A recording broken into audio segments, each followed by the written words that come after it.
সন্মানীয় কৰ্মচাৰীসকল, জনাই আছোঁ এটা গুৰুত্বপূৰ্ণ খবৰ যে অসমৰ মাননীয় মুখ্যমন্ত্ৰীদেৱে ঘোষণা কৰিছে যে এতিয়াৰ পৰা কৰ্মচাৰীসকলে যিকোনো ঠাইলৈ অতি সহজেই তেওঁলোকে ট্ৰেন্সফাৰ ল'ব পাৰিব আৰু এই পদ্ধতিটো অতি সোনকালেই তেওঁ মুকলি কৰিব।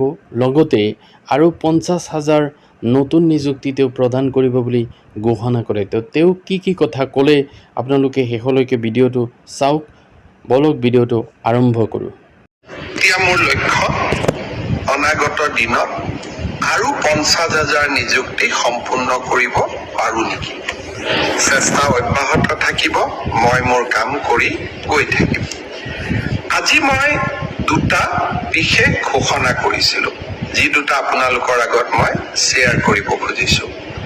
প্ৰথমটো হ'ল আমি নিযুক্তিত স্বচ্ছতা আনিলো।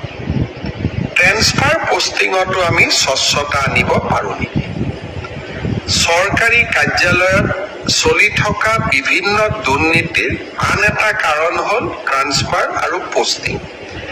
আমি যদি চিষ্টেমবিলাক ৰিফৰ্ম কৰি গৈ থাকো, তেতিয়া মানুহে দুৰ্নীতি কৰাৰ সুযোগে নাপাব। 2 অক্টোবৰত আমি এটা পৰ্টেল উদ্বোধন কৰিম। সেই পৰ্টেলটোত মই নগাঁৱত চাকৰি কৰি আছো, মই ডিব্ৰুগড়ত আহিব খোজো। ময়ো ডিব্ৰুগড়ত চাকৰি কৰি আছো, মই নগাঁৱত আহিব খোজো। ইজনে সিজনৰ লগত কথা পাতি মই পৰ্টেলত আমাৰ আবেদন দুখন আপলোড কৰি দিম।